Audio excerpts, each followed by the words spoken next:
වේලාව උදෑසන 6යි. මේ ශ්‍රී ලංකා ගුවන් විදුලි සංස්ථාවයි. මෙන්න ප්‍රවෘත්ති. සංස්කරණය මොහන් පෙරේරා, ප්‍රකාශය ටීඩී.කේ ජයන්ත.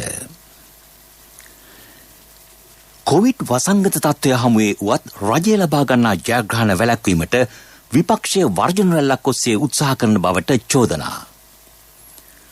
ගුරු උද්ඝෝෂණයට ගුරුවරු නොවන අයද එක්ව සිටි බවට අනාවරණයක්. ශ්‍රී ලංකා ක්‍රීඩකයන් 30 දෙනෙක් අද ඔලිම්පික් තරග බිමේ. කොවිඩ් එන්නත්කරණය කඩිනමින් අවසන් කිරීමේ සැලසුමක්. ඩෙන්ගු අවදානමක්ද මතුවේ. ඉන්දියාවේ ගංගතුරු හා නායම් වලින් 130කට වැඩි පිරිසක් මේ ඇති. ඉන්දියාව සමග අවසන් එක් දින තරගින් ශ්‍රී ලංකාවට කඩලු 3ක ජයක්. කොවිඩ් වසංගතයේ හේතුවෙන් ලෝපුරා රටවල ආර්ථිකය අඩපණ වී තිබේ. කර්මාන්ත ශාලා දහස් ගණනින් වැසී ගොස්ය. වරාය ගුවන් තොටුපළ වසා දැමීම නිසා ශ්‍රී ලංකාවට මෙන්ම වෙනත් රටවලද ආදායම් මාර්ග ඇහිරී තිබේ. රැකිරක්ෂා ලක්ෂ ගණනින් ලෝක ජනතාවට අහිමි වී ඇත. ඒ සමගම කුසගින්න දුගී බව ඉහළ යමින් පවතී. මේ සියලු දුෂ්කරතා ඇති ලෝකයේ එකම රට වන්නේ ශ්‍රී ලංකාව නොවේ. එහෙත් මෙරට විපක්ෂයේ ජනතාවට ඒත්තු ගැන්වීමට උත්සාහ කරන්නේ මෙම ව්‍යසන සියල්ල අත්විඳින එකම රට ශ්‍රී ලංකාව බවයි. විපක්ෂයේ සහ ආණ්ඩු විරෝධී බලවේග විවිධ දත්ත ශාස්ත්‍රීය පදනමකින් තොරව ජනතා හමුවේ ඉදිරිපත් කරති. තම සිතට නැගෙන ඕනෑම අදහසක් ජනතාව ඉදිරියේ කියාපෑමට මොහු උත්සාහ කරති. මේ නිසා ලෝක ආර්ථික අර්බුදයේ සැබෑ ස්වරූපය වසන් වී තිබේ. රාජ්‍ය මුල්‍ය, විදේශී විනිමය, ආර්ථික ක්‍රියාකාරීත්වය අඩපණ වීම යන අර්බුදවලට ලෝකේ රටවල් බොහෝමයක් මුහුණ දී සිටී. රාජ්‍ය මුල්‍ය ඇති සියලු මුදල් දේශපාලන පක්ෂයක හෝ දේශපාලඥයන්ගේ පුජ්‍යලිකවත්කම් නොවේ. මෙරට ආණ්ඩුවේ ආදායම වැඩි ප්‍රමාණයක් ජනතා බදු හේතුවෙන් ලැබී තිබේ. වත්මන් රජය පමණක් නොව විපක්ෂයේ බලයට පත්වුවද මෙම බදු අය කිරීම සිදු කරයි. එහෙත් වත්මන් රජයේ බලයට පත් වූ සැනින් විශාල ලෙස ජනතා බදු අඩු කළේය. ඉකුත් වසරේ මෙරට මුළු බදු ආදායම රුපියල් බිලියන් 1200ක් මවා තිබුණි. රාජ්‍ය සේවකයන්ට පා විශ්‍රාම වැටුප් වෙනුවෙන් 86ක් වැය වේ. වැටුප් වැඩි කරන්නේ නම් එම මුදලද රජයට අය කර ගැනීමට සිදුවේ. එවිටද පීඩාවට පත්වන්නේ ජනතාවය. විපක්ෂය බෙවැනි වසංගත තත්ත්වයක් හමුවේ රජ අපහසුතාවට පත් කිරීමට විවිධ වෘත්තීය සමිති ක්‍රියාමාර්ගවලට තම හිතවත් වෘත්තීය සමිති යොමු කරමින් සිටී. සංචාරක කර්මාන්තය, විදේශී ශ්‍රමිකයන්ගෙන් ලැබෙන ආදායම මෙරට තවදුරටත් පැවතුනේ නම් මෙතරම් ආර්ථික අර්බුද මතු නොවනු ඇත. යහපාන් රජ යටතේ ආනයන අපනයන ආර්ථිකය වඩාත් දරුණු අතට පත්විය. අනවශ්‍ය දේ ගෙන්වීමට ඔවුන් විදේශ විනිමය වැය කළේය. රථ වාහන පමණක් නොව තේ පොල් රබර් පවා ආනයනය කළේය. ඊට අමතරව මෙරට නිෂ්පාදන වෙනුවට පාට පැන්සල්, සරුංගල්, වෙසක් කූඩු ආදිය විදේශයෙන් ගෙන්වා මෙරට වෙළඳපළට ඇතුළු කළේය. එම නිසා ඒ ආශ්‍රිත දේශීය කර්මාන්ත බොහොමයක් වැසී ගියේය. එම රජය විදේශවලින් ණයගෙන සිදු කළේ භාණ්ඩ ආනයනය කර වෙළඳපොළ පිරවීමයි. යහපාන රජයේ අවසන් අවුරුදු 1කමාරේදී ජාත්‍යන්තරයෙන් අධික පොලියට ඩොලර් බිලියන 6.5ක ණය ලබාගෙන ඇත. එම ණය කල්පිරින දිනට පොලිස් සමග එකවර ගෙවීමට සිදුවන නිසා රටකට දරාගත නොහැකි තත්ත්වයක් ඇති වේ. වසර 2014දී මහින්ද රාජපක්ෂ ජනාධිපතිතුමා යහපාන රජයට බාර දෙන විට මෙරට විදේශ සංචිත ප්‍රමාණය ඩොලර් බිලියන 8.2කි. එවිට ආර්ථික වර්ධන වේගය 7.4කි. එහෙත් යහපාන ආණ්ඩුව පැවති වසර 5 නිමාවන විට ආර්ථික වර්ධන වේගය 2.3 දක්වා අඩු විය. මෙවැනි තත්ත්වයක් යටතේ ඉතා වේගයෙන් ප්‍රාතිහාර්යයක් සිදු කළ නොහැක. දරුණුතම වසංගත තත්ත්වයක් හමුවේ විපක්ෂයේ වෘත්තීය සමිති තවදුරටත් රට අරාජික කිරීමට සූදානම් වන්නේ ආර්ථික අතින් රජය තවදුරටත් අපහසුතාවට පත් කිරීමේ උපක්‍රමයක් වශයෙන්දී. කොතලාවල විශ්වවිද්‍යාලයේ සුවිශේෂත්වය හා එහි අනාගත අභිවෘද්ධිය වෙනුවෙන් රජය ගැනීමට යන ක්‍රියාමාර්ග හමුදාකරණය ලෙස විග්‍රහ කිරීම වරදක් බව මල්ලතු පාර්ශ්වයේ අනුනායක ගම්පහ වික්‍රමාරච්චි දේශීය වෛද්‍ය විශ්වවිද්‍යාලයේ කුලපති පූජ්‍ය ආචාර්ය නියංගොඩ විජිතසිරි ස්වාමින් වහන්සේ පවසති. මෙම විශ්වවිද්‍යාලය මගින් රටට මෙන්ම ලෝකෙටද අර්ථවත් වැඩදායී පිරිසක් බිහි කළ හැක. ලෝකයේ දියුණුම රටවල මෙන්ම අසල්වැසි ඉන්දියාව, බංග්ලාදේශය, නේපාලය වැනි රටවල්ද නොමිලේ අධ්‍යාපනය ලබා දීමට අමතරව මුදලට අධ්‍යාපනය ලබා දීමේ ක්‍රමවේදයක් ක්‍රියාත්මක කරන බව ආස්කිරි පාර්ශ්වයේ අනුනායක පූජ්‍ය වෙඬරුවේ උපාලි ස්වාමින් වහන්සේ පවසති. පෞද්ගලික විශ්වවිද්‍යාල ආරම්භ කිරීමට විරුද්ධ වන ඇතැම් දේශපාලඥයන්ගේ දරුවන් අධ්‍යාපනය ලබන්නේ විදේශීය විශ්වවිද්‍යාලවලය. රජයේ රටේ යහපත සඳහා හොඳ සැලසුම් හැදුවත් ඊට විරුද්ධ වීම මෙරට දේශපාලනයේ ස්වභාවය බවද උන්වහන්සේ පෙන්වා දෙති.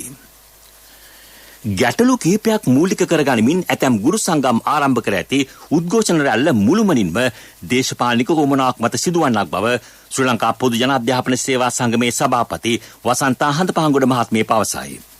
ප්‍රධාන ලෙසම ජනතා විමුක්ති පෙරමුණේ දේශපාලන අරමුණු මෙයින් පෙන්눔 කෙරේ.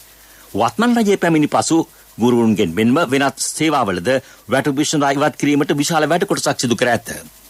මෙම උද්ඝෝෂණ රැල්ල රට අස්ථාවර කිරීමට සිදු කරන කූට ව්‍යායාමයකි. ගුරු උද්ඝෝෂණයට ගුරුවරු නොවන අය දෙකී සිටි බව ඇය පෙන්වා දෙයි. ඇරිස්ටෝටල් කියලා තියෙන ඉපදෙන හැම සත්වෙක්ම දේශපාලන සත්වෙක් කියලා. එතකොට ජනතා විමුක්ති පෙරමුණේ දේශපාලනේ තමයි ලංකා ගුරු සේවා සංගමයේ ඒකේ අනුබද්ධ ශාඛාව. ජෝසප් ස්ටාලින් දේශපාලනයක් නැද්ද? නමුත් දේශපාලනේ හංගගෙන ඉන්නවා.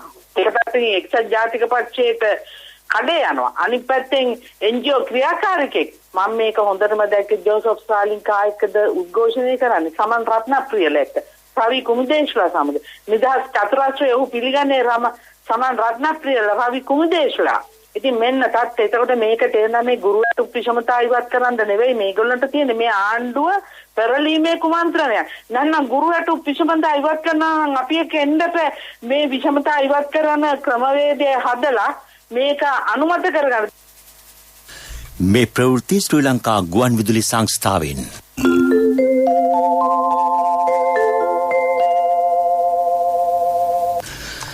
දෙදහස් 20 ටෝකියෝ ඔලිම්පික් ක්‍රීඩාවල ඊයේ චාම් අයුරින් ජපානයේදී ආරම්භුණි. ඒ තරග ක්‍රීඩාංගන 42කදී පැවැත්තේ. අද කාන්තා මීටර් 10 වායු රයිෆල් තරගය පැවැත්තේ. ඒ අනුව ක්‍රීඩාවලේ පළමු රණ පදක්කම අද පිරිනැමීමට නියමිතයි. ශ්‍රී ලංකා ක්‍රීඩකයන් සහභාගී වන තරගිසව් 3ක් අද පැවැත්තේ. මීටර් 10 වායු රයිෆල් තරගය සඳහා ටෙහානි එගොඩවෙල අද අලුයම තරග වැදීමට නියමිතව තිබුණි. මීටර් 100 සමනන ආර පිහිනුම් ඉසව්ව වෙනුවෙන් ශ්‍රී ලංකාවේ අතිකා ගෆූර් අද පස්වරු 3:55ට තරගවාදී. එමෙන්ම බැඩ්මින්ටන් ඒවල ඉසව්ව සඳහා නිලුක කරුණාරත්න තරගයට එක්වන්නේ අද පස්වරු 4:30ටයි. චීන තායිපේ සූ වෙන්ටෑන් සමග තරග වැදීමට නියමිතයි. ක්‍රීඩාවලේ මුළු රන් පදක්කම් සංඛ්‍යාව 339කි. ඉන් 34ක් ප්‍රදානය කෙරෙන්නේ ලබන මාස 8 වෙනිදා ක්‍රීඩා උළෙලේ අවසන් දිනේදී. ඊට අමතරව ලබන සෙනසුරාදා රන් පදක්කම් 21ක් සඳහා තරග පැවැත්තේ. ඉන් පසු දිනේ නම් ලබන මාස 1 වෙනිදා රන් පදක්කම් 25ක් වෙනුවෙන් තරග පැවැත්තේ. ක්‍රීඩාවලේ නිල ආරම්භයෙන් සයිටුවන් කරමින් ඔලිම්පික් ගිනිසුලුව දැල්ලුවේ ජපානයෙන් බිහි වූ සුපිරි ටෙනිස් ක්‍රීඩිකා නායමි ඔසාකාය. ඇය මීට පෙර ක්‍රීඩාවලට සහභාගීන් පිළිබඳ සැකමත වී තිබුණත් ඊයේ ඔලිම්පික් ගිනිසුලුව දැල්වීමෙන් පසු ඇය ටෙනිස් ඉසව්වට එක්වනු ඇතැයි බලාපොරොත්තු වේ. හැඟීම් මගින් එක්සත් භාවය 32 වෙනි ඔලිම්පික් ක්‍රීඩාවලේ තේමා පාඨයයි. මෙරට එන්නත් කරන වැඩසටහන කඩිනමින් අවසන් කිරීමට සෞඛ්‍ය අංශ බලාපොරොත්තු වෙයි. එම නිසා එන්නත් කරන මධ්‍යස්ථාන වෙත ගොස් කොරෝනා එනත ලබා ගන්නයි සියලු ජනතාවගෙන් ඉල්ලීමක් කරේ. කොවිඩ් පැතිරීම වැළැක්වීමේ ජාතික ක්‍රියාන්විත මධ්‍යස්ථානයේ ප්‍රධානී යුද හමුදාපති ජෙනරාල් ශවින්ද්‍ර සිල්වා මහතාද එම ඉල්ලීම සිදු කළේය. කොළඹ මෙන්ම පිට පළාත්වලද එන්නත් කරන්නේ වේගවත් කර ඇත. කොළඹ විහාර මහදේවී උද්‍යානය දියත උයන වැනි ස්ථානවලට පැමිණ ඕනෑම අයෙකුට පහසුවෙන් එන්නත ලබා ගත හැක. අනිකුත් දිස්ත්‍රික්කවලට සාපේක්ෂව පුත්තලම දිස්ත්‍රික්කයේ එන්නත ලබා ගැනීමේ යම් මන්දගාමී තත්ත්වයක් පෙන්눔 කරන බවද වාර්තා වේ. දිස්ත්‍රික්ක 15ක ඩෙංගු අවදානමක් පවතින බව සෞඛ්‍ය අංශ කියයි. මීට පෙර වැඩිම රෝගීන් වාර්තා වූයේ කොළඹ දිස්ත්‍රික්කයෙන් පමණි. එහෙත් මේ වන විට මඩකල්පු දිස්ත්‍රික්කයෙන්ද රෝගීන් වාර්තා වේ. ගම්පහ කළුතරද 500ක වූ රෝගීන් හඳුනාගෙන ඇත. මේ වසරේදී ඩෙංගු රෝගීන් දසදහසකට වැඩි සංඛ්‍යාවක් වාර්තා වී තිබේ. ශ්‍රී ලංකා ගුවන්විදුලි සංස්ථාවේ සිංහල ස්වදේශීය සේවය නිෂ්පාදනය කළ ස්වදේශීය රටා වැඩසටහනින් අද ඉදිරිපත් කරන්නේ ප්‍රවීණ ගීත රචක කරුණාරත්න අබේසේකර මහතා පිළිබඳවයි. ඔහුගේ ගීත රචනා සහ නිවේදන කලාව පිළිබඳ විද්වත් කියවීමට ප්‍රවීණ කිවිවර පරාක්‍රම කොඩිතුවක්කු ගීත රචක බඳුරු නානාකරවසම් මාධ්‍යවේදී ආරිසිරි විතානගේ සහ දිලීප අබේසේකර මහතුරු එක් වෙති. මේ වැඩසටහන සිටි FM වෙළඳ සේවය සහ ප්‍රාදේශීය සේවා ඔස්සේ පෙරවරු 7 සිට ප්‍රචාරය කෙරේ.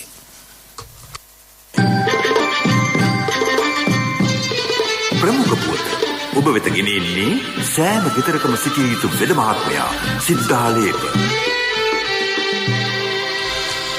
බෝ නොවන රෝගවලින් පීඩා විඳින හෝ අසාත්මිකතා ඇති රෝගීන්ට කොවිඩ් එන්නත ලබා ගැනීමෙන් කිසිදු ගැටලුවක් මතු නොවන බව අවධාරණය කෙරේ. විශේෂයෙන් වැඩිහිටි වයස්ගත අය එන්නත් ලබා ගැනීම අත්‍යවශ්‍ය වේ. බෝ නොවන රෝගවලට ගොදුරුව සිටින පුද්ගලයන්ට වෛරස් ආසාදනය වුවහොත් ඔවුන් මේ යාමේ ප්‍රවණතාව ඉතා ඉහළ මට්ටමක තිබෙන බව වෛද්‍යවරු පවසති. එබැවින් එන්නත මගින් අනිවාර්යෙන් ප්‍රතිශක්තිකරණය ලබා ගත යුතුය. ඔබ වෙත ගෙන ආවේ සෑම ගෙදරකම සිටිය යුතු වෙද මහත්මයා සිද්ධාලේප. ශක්ති හඬ අවධානය පිණිසයි. ඇඩ්ගාල පොම්පාගාරයේ අලුත් වැඩියාවක් හේතුවෙන් ලබන සඳා පෙරවරු 8 සිට පසුරු 5 දක්වා පැය 9ක කාලයක් ප්‍රදේශ කිහිපයකට ජල සැපයීම අත්හිටුවන බව ජාතික ජල සම්පාදන හා ජලාපවහන මණ්ඩලය සඳහන් කරයි. ඇඩ්ගාල නැගෙනහිර, ඇඩ්ගාල සිංහපුර, ඇඩ්ගාල ආරාමපාර, ඇඩ්ගාල ලක්ෂපිහිල්ල, ජයමාලපුර, රීජන්සි ටෙරස් යන ආශ්‍රිත ප්‍රදේශවලට එම ජල සැපයීම අත්හිටුවේ. විදෙස් පුවත්. ඉන්දියාවේ මහාරාෂ්ට්‍ර ඇතුළු ප්‍රදේශවලට බලපා ඇති ගංවතුර හේතුවෙන් පුද්ගලයන් 130කට වැඩි දෙනෙකුට දිවි අහිමි වී තිබේ. බරපතල හානි සිදු වී ඇත්තේ මහාරාෂ්ට්‍ර ප්‍රාන්තයේ මුම්බායි ඇතුළු ප්‍රදේශවලටය. ගංවතුර මෙන්ම නායාමලින්ද දැඩි හානි සිදු වී ඇත. නායාමකින් එකම ස්ථානයේ 38 දෙනෙකු මිය ගොස් ඇත. ඉන්දියාවේ මුම්බායි වලට මෙවැනි දරුණු වර්ෂාපතනයක් ඇදහැරුණේ වසර 40කට පමණ පසුවය. චීන ජනාධිපති ෂී ජින්පිං මහතා වසර 30කට පසු ටිබෙටයේ සංචාරයකට එක් වේ. වසර ගණනාවක් තිස්සේ දෙපාර්ශ්ව අතර විවිධ මතභේදාත්මක තත්ත්වයක් ගොඩනැගුණි. ටිබෙටයේද චීනයේ කොටසක් ලෙස සැලකේ. තිරසර සංවර්ධනයක පුවත් සම්පින්ඩනය සංවර්ධන පුවත් ඔබ වෙත ගෙනෙන්නේ නවීන තාක්ෂණයේ බලමහිමය මෙල්වා QST අපේ රටේ අපේම දෙයක්. නාවලපිටියේ ජාතික ක්‍රීඩා සංකීර්ණ නවීකරණය කිරීමට ක්‍රියා කෙරේ. රුපියල් මිලියන 350ක් වැය කරමින් ඉදි කළ මෙම ක්‍රීඩා සංකීර්ණ යහපාලන අඩු සමයේදී ප්‍රයෝජනයට නොගත් නිසා විනාශ විය. ඒ පිහිනුම් තටාකයටද දැඩිව හානි සිදු වී තිබේ. 2014 වසරේ අවසානයේ වන විට මෙම ක්‍රීඩා සංකීර්ණ ක්‍රීඩකයන් 4000ක් පමණ පහසුකම් ලබාගෙන තිබේ. ඒ ග්‍රාස ක්‍රීඩාංගණයේද මුළුමනින්ම අබලන්නේ. ඒ නවීකරණය සඳහා ක්‍රීඩා අමාත්‍යාංශය ප්‍රතිපාදන සැපීමට නියමිතයි. තිරසර සංවර්ධනයක පුවත් සම්පින්ඩනය සංවර්ධන පුවත් ඔබ වෙත ගෙන ආවේ බාසුන්නේ අපේ රට ඉන්න පුතා කීරෙවලා තියෙනවා අලුතෙන් හදන ගෙදරටත් QST කම්බිම දාන්න කියලා. ඒක හොඳයි. මොනවද ඉතින් ඔය QST කියන්නේ? අද ලෝකේ නවීන තාක්ෂණයෙන් තමයි QST කම්බි හදන්නේ. අපේ රටෙත් මෙල්වා QST කම්බි හදනවනේ. ශක්තිය අතින් ඉස්තරම්. මල කෑමත් ඉතාම අඩු මෙල්වා ගින්නකට භූමිකම්පාවකට උනත් ඔරොත්තු දෙනවා. නවීන තාක්ෂණයේ බලමහිමය මෙල්වා QST අපේ රටේ අපේම දෙයක්. ක්‍රීඩා පුවත්. ඉන්දියාව සමග පැවති 3 වන එක්දින ක්‍රිකට් තරගයෙන් කඩලු 3ක ජයක් වාර්තා කිරීමට ශ්‍රී ලංකා පිළට හැකි විය. තරගයේ ජයග්‍රහණය සඳහා ශ්‍රී ලංකා පිළට ලකුණු 226ක ඉලක්කයක් එල්ල වී තිබුණි. එම ලකුණු සංඛ්‍යාව ඕවර් 39කදී කඩලු 7ක් දැවී තිබෙදී රැස් කිරීමට ශ්‍රී ලංකා පිළට හැකි විය. මෙය ශ්‍රී ලංකා පිළ මේ වසරේදී ලබාගත් දෙවැනි එක්දින ජයග්‍රහණයයි. මීට පෙර තරග 10ක්ම ශ්‍රී ලංකාව පරාජය වී තිබුණි. මේ නිසා ඉදිරි ලෝක කුසලානයේදී ශ්‍රී ලංකාව ස්ථානයේ පිළිබඳව ගැටලු මත වී පැවතුණි. මෙම ජයග්‍රහණය නිසා ලෝක කුසලාන සුපිරි ලීගය වෙනුවෙන් ප්‍රසාද ලකුණු 10ක් එකතු කර ගැනීමට ශ්‍රී ලංකාවට හැකි විය. ශ්‍රී ලංකා පිළ වෙනුවෙන් අවිෂ්කර ප්‍රනාන්දු ලකුණු 76ක් රැස් කළේය. ඊට අමතරව භානුක රාජපක්ෂ වේගවත් ලකුණු 65ක් එක් කරනු ලැබිය. ඉන්දිය පිළ ඕවර් 43 පන්දු එකකදී සියලු දෙනා රැවි රැස් කළේ ලකුණු 225ක් පමණි. ඒ දියක්ලේ ධනංජය හා ප්‍රවීන් ජයවික්‍රම කඩලු 3 බැගින් බිඳ හෙළුහ. වර්ෂාව නිසා ඩග්වත් ලුයිස් න්‍යාය යටතේ තරගයේ එක් ඉනිමක් ඕවර් 47කට සීමා විය. තරගයේ විශේෂත්වය වූයේ කිසිදු ඉන්දිය ක්‍රීඩකයෙකුට ආදර්ශතකයක් වාර්තා කිරීමට ශ්‍රී ලංකා පන්දු යවන්නන් ඉඩ නොදීමයි. ලෝක කුසලාන සුපර් ලීග් තරගාවලියේ මුල් කණ්ඩායම් 7 ස්වයං ඉදිරි වටේ සඳහා සුදුසුකම් ලබයි. ශ්‍රී ලංකාව මේ වන විට සිටින්නේ 11 වැනි ස්ථානයේ. ඉන්දිය කණ්ඩායම මෙරටදී ශ්‍රී ලංකා හමුවේ එක්දින තරගයේදී පරාජය වූයේ වසර 9කට පසුවය. අවසන් වරට ඉන්දියාවට එරෙහි ශ්‍රී ලංකාව ජයග්‍රහණයක් ලබා තිබුණේ 2012 වසරේ අදවැනි දිනකදී හම්බන්තොටදීය. ව්‍යාපාරික පුවත් ඔබ වෙත ගෙන එන්නේ ජාතික ඉතිරි කිරීමේ බැංකුවෙන් ඔබ වෙත ගෙන එන සියල් සපිරි ඇප් එක NSB Pay. සෞභාග්‍ය නිෂ්පාදන ගම්මාන යටතේ කම්මල් ආශ්‍රිත නිෂ්පාදන ගම්මානයක් අනුරාධපුර කැකිරාවේදී ආරම්භ කෙරේ. මේ අර්ථයේ කොටල්බද ග්‍රාමයේ ලෝකුරු කර්මාන්තය වැඩි දියුණු කරනු ඇත. කෘෂි කර්මාන්තයට සහ ග්‍රහස්තව භාවිත කරන යකඩ ආයුධ නිපදීම මේ අර්ථයේ සිදු කෙරේ. එයින් ඍජු සහ වක්‍ර රැකියා රැසක් බිහි වේ. මේ ආඩු පිරිවැයකින් ඉහළ ආදායමක් ලැබිය හැකි කර්මාන්තයකි. දේශීය කම්මල් කර්මාන්තයට නව තාක්ෂණයේ ඒකාබද්ධ කිරීමට මේ ව්‍යාපෘතිය හරහා සැලසුම් කර ඇත. ව්‍යාපාරික පුවත් ඔබ වෙත ගෙනාවේ ඔබේ සියලුම බැංකු කටයුතු වඩාත් සුරක්ෂිතව පහසුවෙන් කරගන්න ජාතික ඉදිරිකිරීමේ බැංකුවෙන් ඔබ වෙත ගෙනෙන සියල් සපිරි ඇප් එක NSB Pay මුදල් හුමාරු බිල්පත් ගෙවීම ප්‍රීලෝඩ් ක්‍රෙඩිට් කාඩ් ගෙවීම ලංකා QR ආදී සේවාවන් රැසක් සමගින් බැංකු ගිණුම් කිහිපයක් සමග එකවර ලියාපදිංචි වීමේ පහසුකම ඔබ කොතැනක සිටියත් ඔබේ බැංකු කටයුතු එසැනින් කරගන්න ඩිජිටල් විසඳුම Play Store හෝ App Store හරහා දැන් නොමිලේම ඩවුන්ලෝඩ් කරගන්න NSB Pay වැඩි විස්තර ළඟම පිහිටි ශාඛාවෙන් හෝ 0112 379 379 අමතන්න කොන්දේසි සහිතයි ආර්ථික පුවත් ආවරණය ඔබේ ඕනම අවශ්‍යතාවයකට සුදුසු මූල්‍ය විසඳුම් දෙන එන අය දියුණු වෙන අය එන LOLC සමූහය එන්න දියුණු වෙන්න හම්බන්තොට දිස්ත්‍රික්කයේ කාබනික පොහොර නිෂ්පාදන ගම්මාන 12ක ආරම්භ කෙරේ. ගොවිපාලුවල කාන්තාවන් මේ සඳහා තෝරාගෙන ඇත. පොහොර නිෂ්පාදනයේ කැරකී යන්ත්‍ර කිහිපයක් එක් ගම්මානවලට ලබා දීමට නියමිතයි. සත්ව අපද්‍රව්‍ය, කොළ වර්ග, පිදුරු, සතිපොළ වලින් ඉවත් දමන එළවලු, කෙසෙල් අපද්‍රව්‍ය මගින් මෙම පොහොර නිෂ්පාදනය කෙරේ. දිස්ත්‍රික්කයේ ප්‍රථම කාබනික පොහොර ගම්මානය ලෙස සූරියවැව වීරියගම්පත් වී ඇත.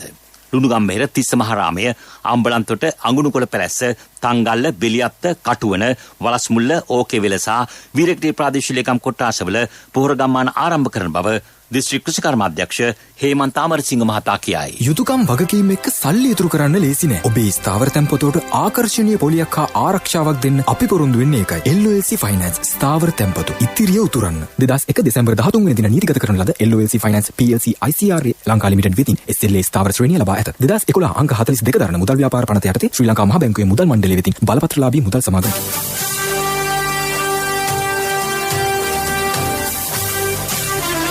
කාලගුණ වාර්තාව ඔබ වෙත ගෙන එන්නේ සයුරු දීවර කාලගුණ තොරතුරු සේවාව ඔබගේ ප්‍රදේශයට අදාළ කාලගුණ තොරතුරු නොමිලේ එසැනින් ඔබේ ඩයලොග් දුරකථනයට 828 අමතා ලියාපදිංචි වන්න. දීවර හා ජලජ සම්පත් දෙපාර්තමේන්තුව සහ කාලගුණ විද්‍යා දෙපාර්තමේන්තුවේ ඉදිරිපත් කිරීමකි. සයුරු සමග සුරැකීම. දිවිනාරා නිර්දික මෝසම් තත්ත්වයේ සක්‍රියව පවතී. බස්නාහිර සබරගමු සහ මධ්‍යම පළාත්වලත් ගාල්ල සහ මාතර දිස්ත්‍රික්කවලත් විටින් විට වැසියෝ ගිගුරුම් සහිත වැසි ඇතිවන බව කාලගුණ විද්‍යා දෙපාර්තමේන්තුව පවසයි.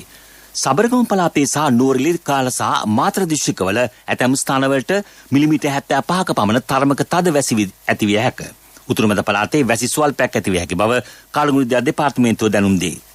දිවිනහරා විටින් විට හමන පැයට කිලෝමීටර් 40-50ක් දක්වා වන තරමක තද සුළං ඇති විය හැකිය.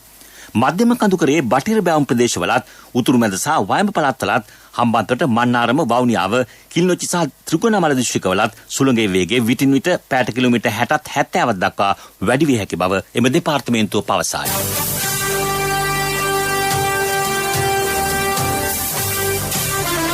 කාලගුණ වාර්තාව ඔබ වෙත ගෙන ආවේ සයුරු දීවර කාලගුණ තොරතුරු සේවාව ඔබගේ ප්‍රදේශයට අදාළ කාලගුණ තොරතුරු නොමිලේ එසැනින් ඔබේ ඩයලොග් දුරකථනයට 828 අමතා ලියාපදිංචි වන්න.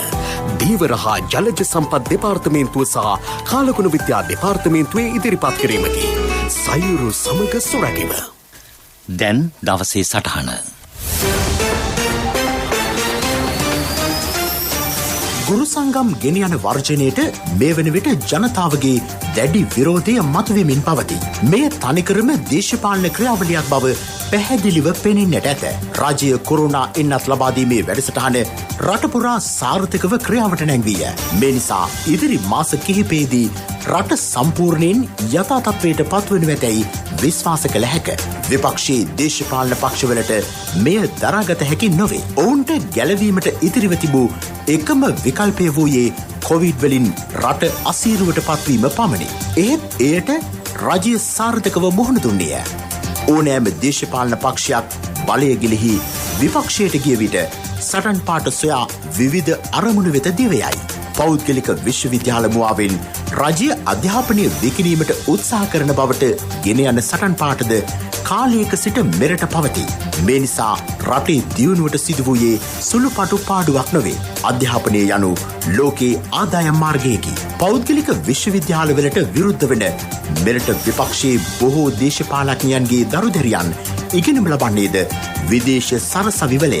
කොතලාවල ආරක්ෂක විශ්වවිද්‍යාල පනත සම්බන්ධයෙන්ද දැන් විවිධ සංවිධාන විරෝධතා රැල්ලකට අවතීර්ණ වී සිටි. මීට පෙර සයිටම් වෛද්‍ය විද්‍යාලය සම්බන්ධයනුත් රාගම වෛද්‍ය පීඨය සම්බන්ධයනුත් උද්ඝෝෂණ මතුවිය. එමගින් උසස් අධ්‍යාපනයට සිදු වූයේ බලවත් හානියක් බව පෙන්වා දිය හැක. මෙරටට උසස් අධ්‍යාපනය අහිමිවීම නිසා විදේශ විශ්වවිද්‍යාලවලට වාර්ෂිකව සංක්‍රමණය වන සිසුන් සංඛ්‍යාව 7,000කට වැඩිය. ඒ සියලු දෙනාට වැයවන්නේ මෙරට ඩොලරය. ඔවුන් වැය කරන මුදල කෙතරම් දැයි ගණනය කිරීම කළ නොහැක. මෙරට පෞද්ගලික විශ්වවිද්‍යාල ඉදි නොකළහොත් දෙමාපියන් තම දරුවන්ව විදේශ විශ්වවිද්‍යාලවලට යොමු කරති. නිසි ප්‍රමිතියට හා ජාත්‍යන්තරව පිළිගත් ක්‍රමවේදයට අනුව මෙරට පෞද්ගලික විශ්වවිද්‍යාල පද්ධතියක් බිහිකරගත හැකි වූයේ නම් රටේ නිදහස් අධ්‍යාපනයට රාජ්‍ය විශ්වවිද්‍යාලවලට තව තවත් පහසුකම් සැලසීමට රජයට හැකියාව පවතී. එබැවින් දේශපාලන මඩගොහරුවක රැඳෙමින් තවදුරටත් මේ සඳහා පටු අරමුණින් ක්‍රියා කරන්නේ නම් ගැටලුවට කිසිදාක විසඳුමක් සොයාගත නොහැකවනු ඇත.